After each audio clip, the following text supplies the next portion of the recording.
막을 내리는 듯 했습니다. 이재록이 사망했으면 이제 끝나야 되는 거 아닌가요? 그러니까요. 좀 해산돼야지. 아, 이재록은 사망했지만 교회는 이어졌습니다. 이재록이 사망하기 전에 구속됐을 당시 만들어진 교회가 하나 더 있었습니다. 영상을 보시겠습니다. 이인자가 있나? 자, 이재록 구속 얼마 후에 열린 한 교회의 예배 시간인데요. 여기는 만민중앙교회는 아닙니다. 자, 그런데 우리가 이렇게 연계를 보며 누리고 살 때 누구 때문에? 당의자 입 때문에. 당의자 입 때문에. 뭐야 또? 이곳에서는 여전히 이재록을 신으로 모시고 있습니다. 살아가는 벅차는 말씀 잊지 않을게요. 네, 이재록을 찬양하는 노래도 부릅니다. 심지어 우리 목자님 눈 마주치시고 목자님 새해 복 당신들을 많이 만들어서. 받으세요. 참 갖가지 한다. 야 이거. 우상 숭배. 아, 이재록 판매를 만들어 놓고 거기에 이제 절까지 하는데요. 야. 주여 이 모든 일의 중심에는 여자는 누구예요? 뭐야 또 쌍둥이야? 이희진, 이희선 쌍둥이 목사가 있었습니다. 저 사람들이 누구길래 저러는 거예요? 딸이 있었어요? 네, 딸은 아니었습니다. 이희진, 이희선은 쌍둥이 자매로 이재록이 운영했던 만민중앙회의 부목사이자 오랫동안 이재록의 최측근으로 활동해온 사람들입니다.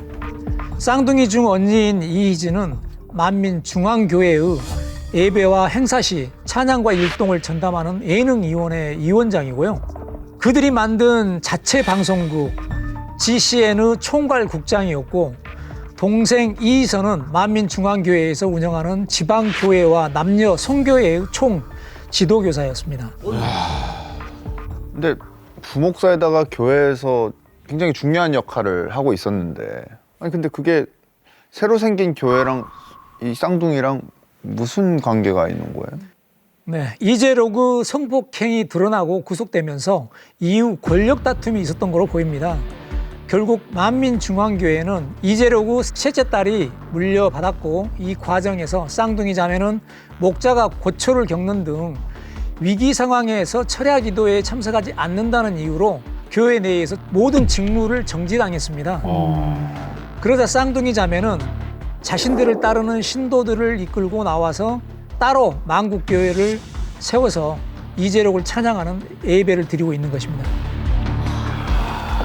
와. 네, 권력 다툼이네요, 또. 네, 뭐 자신들을 따르는 신도들을 이끌고 나왔다는 걸 보면 이재록이 있었을 때도 꽤 저 쌍둥이 자매를 따르는 신도들은 많았나 봐요. 네, 그렇습니다. 만민중앙교회 내에서 이 쌍둥이 자매의 인기 엄청났다고 하는데요. 이 어느 정도였냐면 이재록이 있을 때조차도요. 일요일과 금요일 이 예배가 있는 날만 되면 쌍둥이 목사 만나겠다고 줄을 서는 사람만 수백 명에 달할 정도였고요. 그래서 따로 미리 예약을 해야만 소위 알현, 쌍둥이 목사를 만날 수 있었다고 합니다. 근데 이재록이 교주 아니었나요? 어떻게 그 쌍둥이 자매가 왜 인기가 있었던 거예요? 네, 왜냐하면 이 쌍둥이 자매는요, 자신들이 영안, 소위 그 영적인 눈이 열려 있어서 영의 세계를 볼 수 있다라고 주장을 하는 사람들이었는데요. 만민중앙교회에 다녔던 다른 신도의 말에 의하면 이재록도 영안이 열리지 않아서 못 보는 걸 쌍둥이 자매는 볼 수가 있었다. 그래서 자신들이 목자 이재록의 눈을 대신한다라고 했다고 합니다. 둘 중 더 인기가 많았던 건 하나님의 말씀을 직접 듣고 전달하는 소위 대언자, 이 언니 이희진이었습니다. 그리고 이재록을 성령이라고 칭한 것도 이 이희진이었습니다. 영적인 세계를 볼 수 있고 예언을 직접 받는다고 무슨 저기 선사시대 무슨 고조선시대 얘기하는 것 같아요. 무슨 너무 황당하네요. 그리고 이재록도 못 보는 거를 그 쌍둥이 자매가 보는 거면 예언도 쌍둥이 자매가 또 뭐 받고, 그럼 이재록은 무슨 역할을 한 거예요? 이재록 스스로가 자기를 좀 더 빛나게 만들기 위해서 쌍둥이 자매를 이용한 것으로 일단은 보여집니다. 그런 젊은 여성들이 그 어떤 대언자라는 형태로 역할을 하고 하느님의 목소리를 듣는데 이재록을 실제로 성령으로 한다더라 이러면 자기가 직접 하는 것보다도 훨씬 더 신빙성이 높아진다는 그런 어떤 원리를 이용한 것 같고요. 그리고 JMS에서의 정조은의 역할 이것과 이제 쌍둥이 자매 목사의 역할과 조금 유사한 점이 있어 보여요. 정명석은 정조은을 이용을 해서 자기의 욕심을 채웠고 대신에 정조은에게는 그런 권력을 또 나눠주고 그러면서 자기 권력을 강화하는 대단히 편리한 그런 이인자 역할을 했었거든요.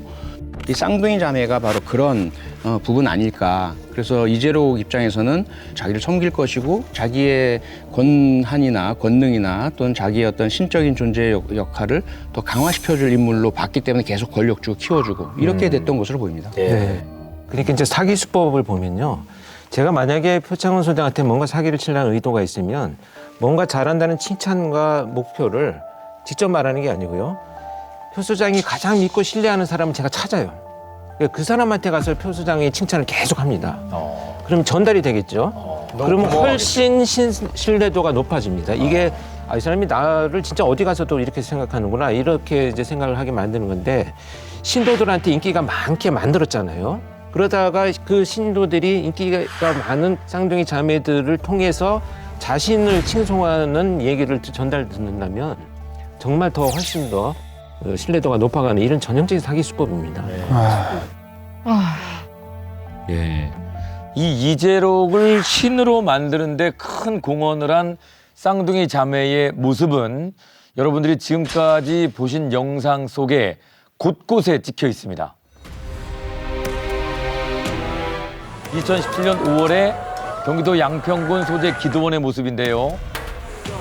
아버지 인지하시려고 하십니다. 자, 저 뒤쪽에 화살표로 지금 표시를 해놨는데 아까 그 사람. 이 사람, 이재록 곁에서 하나님 행동을 중계하던 이 여성, 바로 이희진입니다. 하나님을 보고 있다는 얘기잖아요. 보인다고 자기 하는 거. 주님은 굉장히 이국적이게 생기셨고 또 아버지는 당의자님 눈매하고 인매가 너무 거의 똑같으시고요. 머리카락은 기시고 빛으로 둘러 계십니다. 이 형이 보인다고 좀 쇼를 하는 예, 이재록과 하나님이 닮았다고 지금 증언을 하죠. 원수만사 어둠은 물러갈지니라 빛의 임하라. 원수만사 어둠은 물러가라 빛의 임하라. 귀신을 쫓는다는 축귀 집회에서도 귀신의 모습은 어떻지? 지금 이 목소리, 그 안에 있는 까마귀 모습은 뭐야? 말해. 지금 마이크를 잡고 얘기하는 사람이 이희진입니다. 대리인의 역할을 예, 앞장서서 진행하는 모습을 볼 수 있습니다. 귀신이 돼가지고 지금 이 자매 안에 들어와 있거든. 경이자매 일도로 운명하노니 나갈지어다.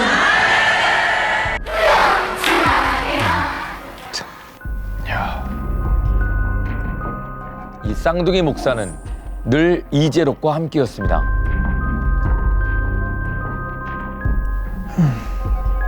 그러니까 아까 봤던 영상 속에 저 쌍둥이가 계속 다 있었네요. 그렇습니다. 네. 네. 너 소름 돋아 진짜. 네, 이 보신 것처럼 쌍둥이 자매는요 이재록과 늘 저렇게 함께 다니면서 한쪽 폐의 암덩어리가 다 없어지는 걸 봤다라고 이재록의 능력에 대해 증언을 하기도 했고요.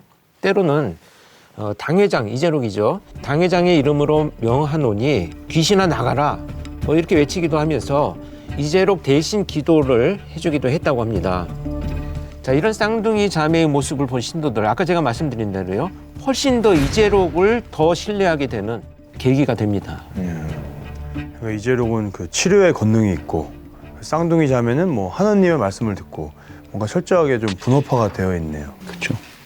그렇습니다. 언니 이희진은 바람잡이 역할에서 그치지 않고 이재록을 찬양하는 노래를 만들기도 했고 앞서 말씀드렸던 믿음의 분량이라는 성적표를 나눠준 것도 이희진이었던 겁니다. 야. 그리고 이희진이 이재록의 성범죄를 모두 알고 방조한 것으로 짐작되는 신도 증언도 있었습니다. 와. 같은 여잔데. 성범죄는 근데 진짜 차원이 다른 범죄잖아요. 예, 그렇습니다. 관련 영상 한번 보시겠습니다. 자, 피해자 A 씨의 인터뷰 영상입니다. 제발. 이희진이랑 1대1로 대화할 기회가 있었어요. 얼굴도 예쁜 자매가 있다고 이희진이 당 회장님한테 저를 추천했다고 하더라고요. 그리고 내가 당 회장님한테 직접 너를 추천한 거니까 팀에 들어가서 잘하고 당 회장님한테도 잘하라고 했었어요. A 씨는 이희진이 이끌었던 교회 예능팀에 소속돼 있었습니다. 다 여자네. 가장 인기 많은 예능팀에 추천해 주었다는 얘기에 A 씨는 처음에는 그저 기뻤다고 하는데요. 이게 우리나라 요즘 시대 맞아요? 이게? 그런데 이희진 개인 만남 후로 며칠 뒤에 이재로 개인 번호로 저한테 전화가 왔어요. 예능위원장한테 저에 대한 얘기를 듣고 전화했다고 하더라고요.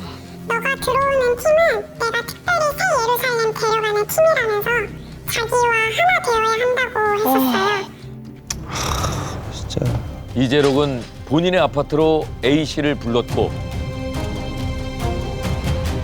A 씨는 그곳에서 성폭행을 당했습니다. 야, 진짜 나쁘게. 게다가 이희진에게 성폭행 피해를 상담했던 또 다른 피해자가 있었는데요.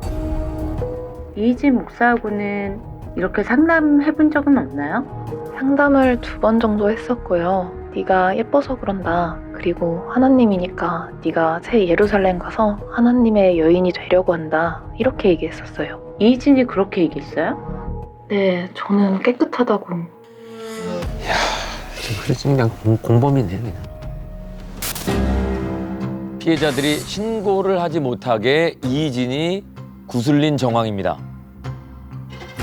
진짜 어떻게 같은 여잔데 저럴까요? 더 믿고 어렵게 털어놨을 텐데 그게 신고 못하게 이렇게 잘 구슬리고 여자가 하는 말이니까 좀 더 들었을 거 아니에요. 네. 와, 더 화가 나네요, 진짜. 네, 그런데 한 피해자의 이야기에 따르면요, 이희진은 성폭행 사실을 알고 나서도요 묵인했을 뿐만 아니고요, 피해자가 속했던 예능위원회에서 이렇게 얘기를 했다고 합니다. 당 회장님 전화를 받는 자매들 있지 않냐? 그런데 왜 당 회장님께 문자를 안 보내냐?